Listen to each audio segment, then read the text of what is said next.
C'est Montéo, ici c'est vraiment Montéo. Le détroit d'Hermouz a été rouvert après l'annonce du cessez-le-feu, comme vous pouvez le voir sur la carte maritime affichée à l'écran. Malheureusement, il semble que les navires et pétroliers ne soient plus autorisés à utiliser le centre du détroit, alors qu'ils le faisaient avant la guerre. Hier, le ministre iranien des Affaires étrangères a évoqué des limitations techniques sur la partie du détroit ouverte. Les limitations techniques pourraient être dues au fait qu'il y a encore des mines marines là-bas, donc la marine iranienne travaille avec les navires pour leur permettre de passer par un couloir sécurisé. Il se peut que l'Iran préfère que les navires traversent son territoire plutôt que les eaux internationales, afin de mieux contrôler les flux entrants et sortants. Malheureusement, comme la plupart des détroits qui restent inutilisables, il semble que le trafic ne revienne pas à ce qu'il était avant la guerre. Environ 20 navires passent chaque jour, bien plus que les 3 d'avant le cessez-le-feu, mais ce n'est toujours pas le niveau d'avant. Malheureusement, le plus grand risque maintenant, c'est que même ce trafic de 20 navires par jour pourrait disparaître très bientôt. Vous voyez, il y a un cessez-le-feu entre les États-Unis, l'Iran et Israël. Mais l'un des plus grands problèmes auxquels l'Iran est confronté, c'est que son armée semble ne pas écouter les dirigeants suprêmes. Ou peut-être que le message n'est pas encore descendu jusqu'au bout de la chaîne de commandement, jusqu'aux commandants militaires qui gèrent réellement leurs unités autonomes avec des missiles balistiques. C'est parce que, littéralement, quelques minutes seulement après l'annonce du cessez-le-feu d'hier, l'Iran tirait des missiles balistiques sur Israël. Regardez.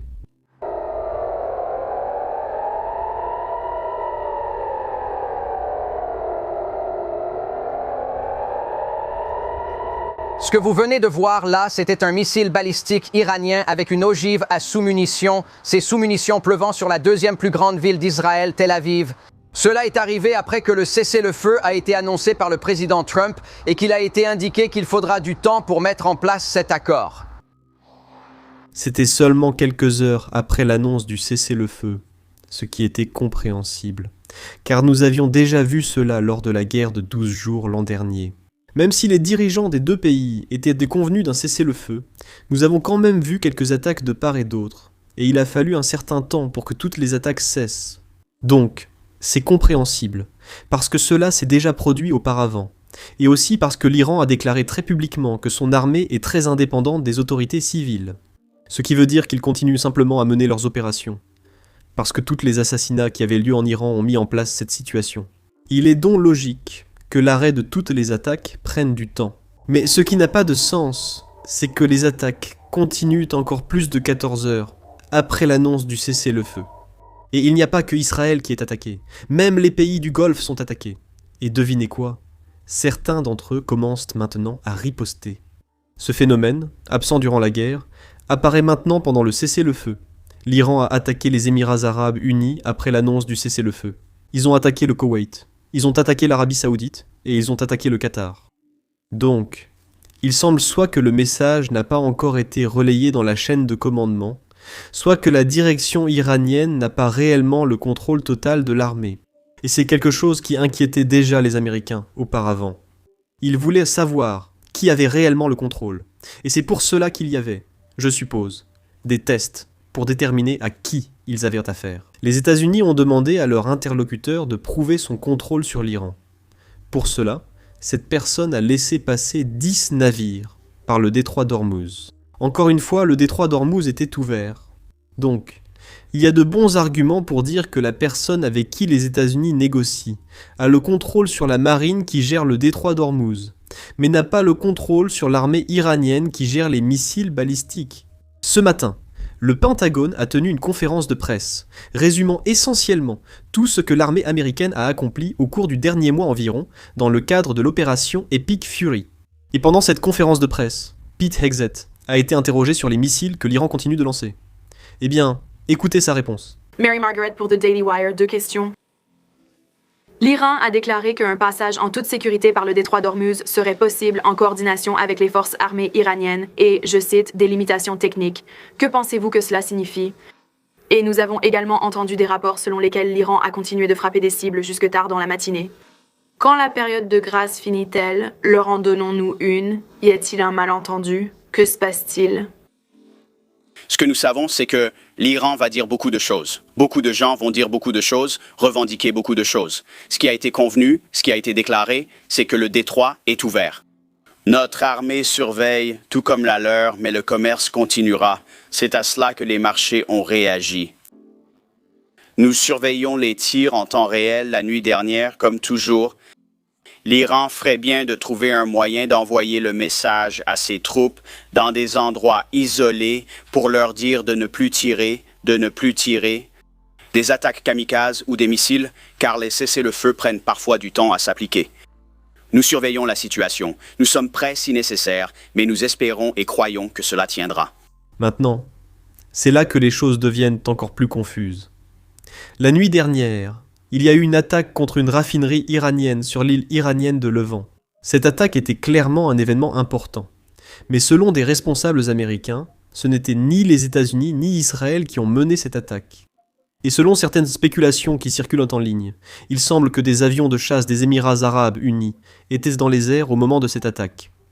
Donc il est possible que ce soit les Émirats arabes unis qui aient mené cette attaque. Et si c'est vrai, ce serait la première fois qu'un pays du Golfe s'implique publiquement, ou je suppose directement dans une opération offensive contre l'Iran.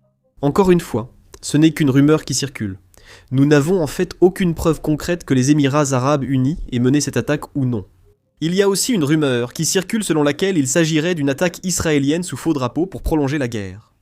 Nous ignorons qui était impliqué, mais les responsables américains affirment que ni les États-Unis ni Israël n'ont mené l'attaque. Maintenant, si nous allons parler d'opération sous faux drapeau, cela pourrait aussi être une opération iranienne sous faux drapeau. Parce que tout comme il y a des factions ici aux États-Unis et en Israël qui ne veulent pas que cette guerre s'arrête, il y a aussi des factions à l'intérieur de l'Iran qui ne veulent pas que la guerre s'arrête, qui ne sont probablement pas d'accord avec le cessez-le-feu. Ils auraient aussi pu attaquer. Encore une fois, nous ignorons laquelle est la vérité. Il y a beaucoup de rumeurs qui circulent, mais puisque nous parlons d'Israël, examinons la réaction israélienne, plus précisément la réaction de l'administration israélienne au cessez-le-feu. Avant de continuer, n'oubliez pas de cliquer sur j'aime et de vous abonner. Cela nous aide beaucoup avec l'algorithme et nous permet de poursuivre la couverture de l'actualité pour vous. Hier soir, nous avons évoqué que la Maison-Blanche affirme qu'Israël est inclus dans un cessez-le-feu accepté par les États-Unis et l'Iran. Cela signifie précisément un cessez-le-feu entre Israël et l'Iran, mais pas forcément avec tous les groupes soutenus par l'Iran contre lesquels Israël lutte. En fait, nous avons vu certains rapports d'actualité venant du Liban qui disaient que, le cessez-le-feu ne concerne en réalité pas le Liban. Donc, l'offensive israélienne à l'intérieur du Liban, la guerre d'Israël contre le Hezbollah, va continuer comme avant. La situation restera inchangée. Plus tard dans la nuit, le Premier ministre pakistanais, qui est essentiellement le principal médiateur entre les États-Unis et l'Iran, l'a déclaré publiquement. Le Hezbollah est inclus dans ce cessez-le-feu auquel les États-Unis et l'Iran ont convenu. Cela signifie qu'il doit y avoir au moins une pause dans l'offensive israélienne contre le Hezbollah au Liban. Bien sûr, une pause ne signifie pas nécessairement qu'Israël va se retirer du sud du Liban, où ils sont entrés pour créer une zone tampon. Mais au moins, on pourrait raisonnablement s'attendre à une pause s'il y a un accord de cessez-le-feu. Devinez quoi ? Peu de temps après la déclaration du Premier ministre pakistanais, le Premier ministre israélien a publié sa propre déclaration, et il a essentiellement dit que le cessez-le-feu de 2 semaines entre l'Iran, Israël et les États-Unis n'inclut en réalité pas le Liban. Cela signifie que l'offensive israélienne à l'intérieur du Liban va se poursuivre comme avant. Rien n'a changé là-bas.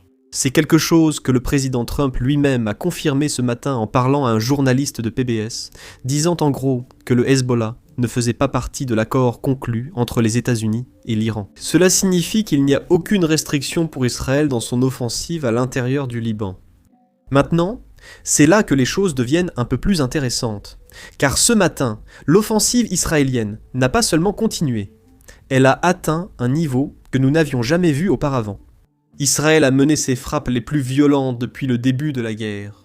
Avant de parler de ces frappes, je voudrais rapidement revenir sur la réaction israélienne à l'annonce du cessez-le-feu qui a eu lieu hier soir, car cela nous en dit un peu plus sur la façon dont Israël envisage toute cette guerre.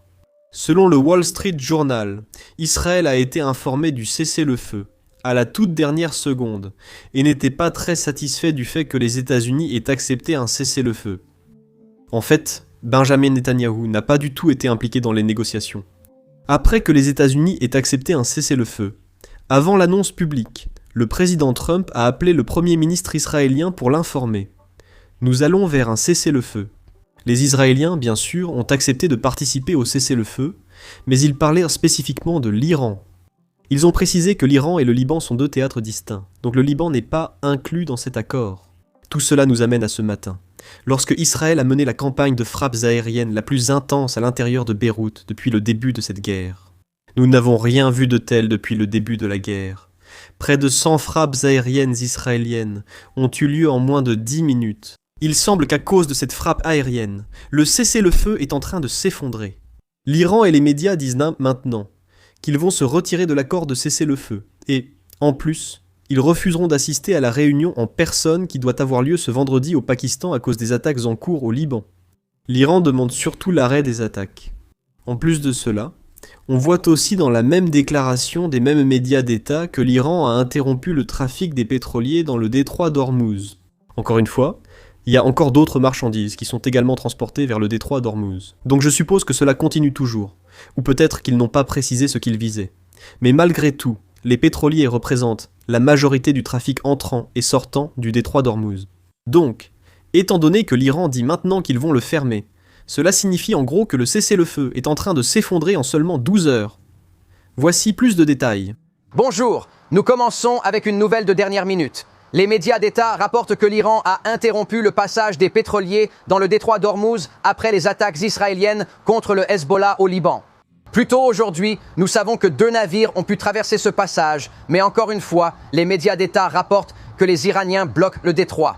Je viens d'avoir un entretien téléphonique avec un haut responsable israélien qui alertait sur cette action des Iraniens, affirmant que quelques heures après le début du cessez-le-feu, les Iraniens montrent déjà qu'ils essaient de tirer parti de leur contrôle sur le détroit et de faire pression sur le commerce mondial de l'énergie. Et cela intervient également après que des rapports nocturnes ont indiqué qu'une attaque iranienne a frappé l'oléoduc Est-Ouest de l'Arabie Saoudite et qu'il y a eu d'importants dégâts qui sont actuellement en cours d'évaluation. C'est important car cet oléoduc est la seule voie d'exportation du brut saoudien. Et comme les Iraniens mettent la pression sur le détroit, ils essaient une fois de plus d'utiliser cette capacité pour exercer une pression sur les exportations mondiales d'énergie. Maintenant, pour comprendre pourquoi l'Iran agit comme il le fait en ce moment, nous devons revenir en arrière et examiner comment l'Iran en est arrivé là aujourd'hui. Cela ne signifie pas simplement revenir à 1979 lorsque la révolution islamique a eu lieu. En fait, nous devons remonter encore plus loin, à l'époque où la dynastie Qadjar régnait sur l'Iran au XIXe siècle, et examiner comment les décisions prises par la classe dirigeante à cette époque affectent encore l'Iran aujourd'hui. Eh bien, devinez quoi? C'est ce que nous faisons dans notre podcast en plusieurs parties sorties aujourd'hui. Si l'histoire de l'Iran vous intéresse, et que vous voulez comprendre comment nous en sommes arrivés à la situation actuelle, allez voir ce contenu. Vous pouvez le regarder en cliquant sur les liens dans la description, ou vous pouvez simplement le regarder en cliquant sur l'écran de fin qui s'affiche. En gros, en cliquant sur la vidéo qui est sur votre écran.